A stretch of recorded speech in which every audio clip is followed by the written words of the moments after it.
Okay, class, this is the first several pages of Love Stargirl, the sequel to Stargirl.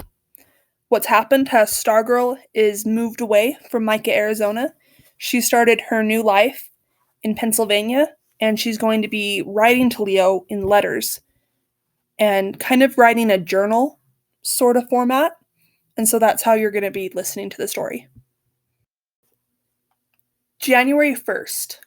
Dear Leo, I love beginnings. If I were in charge of calendars, every day would be January 1st. And what better way to celebrate this New Year's Day than to begin writing a letter to my once and future boyfriend? I found something today, something special. The thing is, it's been right in front of me ever since we moved here last year, but today is the first time I really saw it. It's a plain, old, vacant field. No house in view except a little white stucco bungalow off to the right. It's a mile out of town, a 1-minute bike ride from my house. It's on a hill, the flat top of a hill shaped like an upside-down frying pan. It used to be a pick-your-own strawberry patch, but now it grows only reeds and rot. The field is on the other side of Route 113, which is where my street, Rapidan Road, dead ends. I've biked past this field 100 times, but for some reason today I stopped. I looked at it. I parked my bike and walked into it. The winter weeds were scraggly and matted down, like my hair in the morning. The frozen ground was cloddy and rock hard. The sky was gray. I walked to the center and just stood there. And stood. How can I explain it? Alone on the top of that hill in the middle of that empty field? Ha! Write this down, Leo. Nothing is empty. I felt as if the universe radiated from me, as if I were standing on the X that marked the center of the cosmos. Until then, I had done my daily meditation in many different places in and around town, but never here. Now I did. I sat down. I barely noticed the cold ground. I held my hands on my thighs, palms up to the world. I closed my eyes and dissolved out of myself.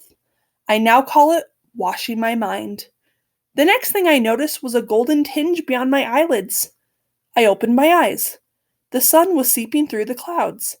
It was setting over the treetops in the west. I closed my eyes again and let the gold wash over me. Night was coming on when I got up. As I headed for my bike, I knew I had found an enchanted place. January 3rd. Oh, Leo, I'm sad. I'm crying. I used to cry a lot when I was little. If I stepped on a bug, I'd burst into tears. Funny thing, I was never so busy crying for everything else. I never cried for myself. Now I cry for me. For you. For us. And now I'm smiling through my tears. Remember the first time I saw you? In the lunchroom? I was walking toward your table. Your eyes. That's what's almost stopped me in my tracks. They boggled. I think it wasn't just the sight of me. Long frontier dress, ukulele sticking out of my sunflower shoulder sack. It was something else, too. It was terror. You knew what was coming. You knew I was going to sing to someone, and you were terrified it might be you. You quick looked away, and I breezed on by and didn't stop until I found Alan Furco and sang happy birthday to him. But I felt your eyes on me the whole time, Leo. Oh, yes, every second. And with every note I sang to Alan Furco, I thought, someday I'm going to sing to that boy with the terrified eyes. I never did sing to you, Leo. Not really. You of all people. It's my biggest regret. Now, see, I'm sad again. January 10th. As I said last week, I wash my mind all over the place. Since the idea, and ideal, is to erase myself from wherever and whenever I am, I think I should not allow myself to become too attached to any one location, not even Enchanted Hill, as I call it now, or to any particular time of day or night. So that's why this morning I was riding my bike in search of a new place to meditate. Cinnamon was hitching a ride in my pocket. As I rode past a cemetery, a splash of brightness caught my eye. It was a man sitting in a chair in front of a gravestone. At least I think it was a man. He was so bundled up against the cold. The bright splash was the red and yellow plaid scarf he wore around his neck. He seemed to be talking. Before long I found myself near my house, in a park called Bemis.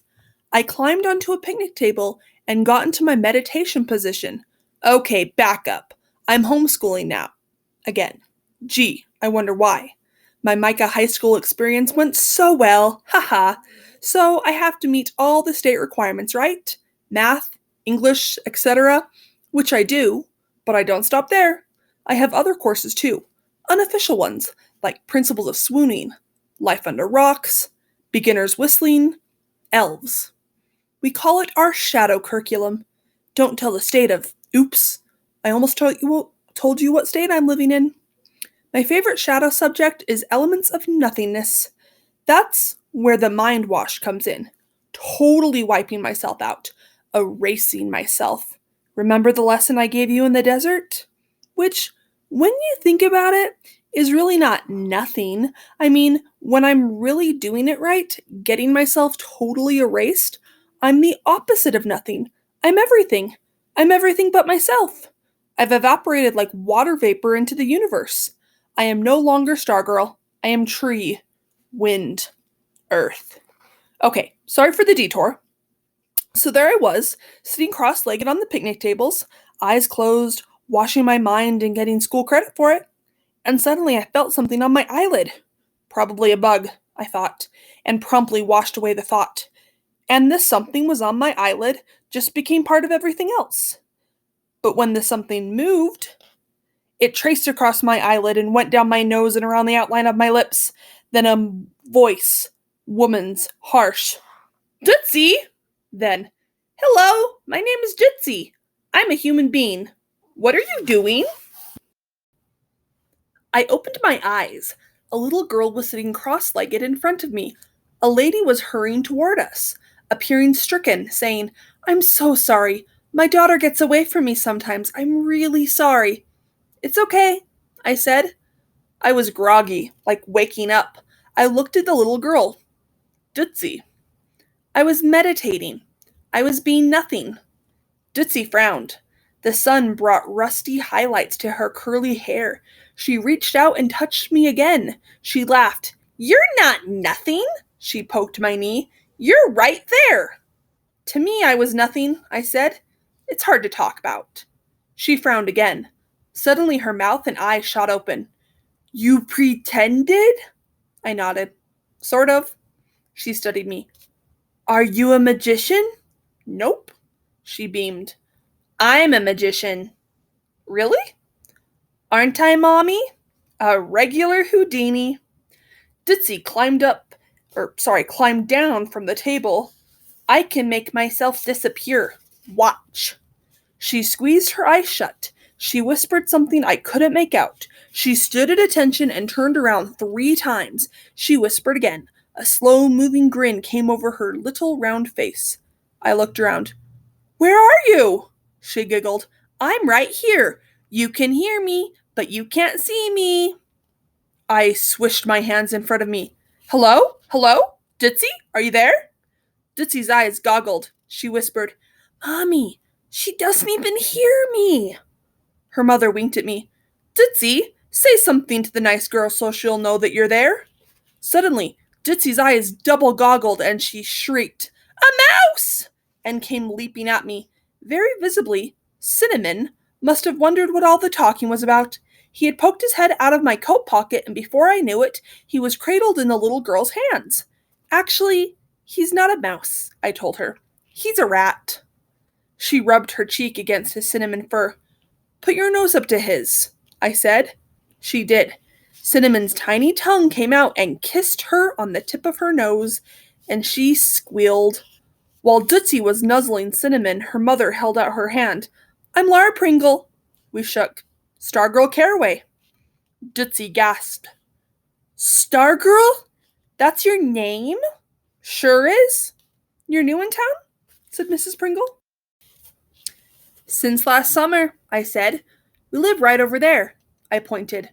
Rapsdam Road. Not the house with the brown shutters by any chance? Exactly. She smiled and nodded. My brother, Dootsie's Uncle Fred, and Aunt Claire, they used to live there. Dootsie knows your house as well as her own. Dootsie held out Cinnamon, and she whined, Mommy! She has a rat and the best name, and she sits on tables. I want to be her. Cinnamon was getting fidgety. I took him back. Hey, I was just thinking I want to be you. I mean, Dootsie? Names don't come any cooler than that. Plus, you can make yourself disappear. You are so cool. Do you take a cool pill every morning? She looked at me all serious. She shook her head. No. So I guess you're just naturally cool, huh? She nodded. I guess. Tell you what, I said. I've never been cool, and I've always wanted to be. So how about we trade places? You be Stargirl, and I'll be Dootsie. Her eyes rolled up to the trees, her finger pressed her bottom lip. Not yet, she said. I want to be Dootsie some more, she thought again. Till I'm 10. Okay, I said. When you're 10, we'll switch. Okay.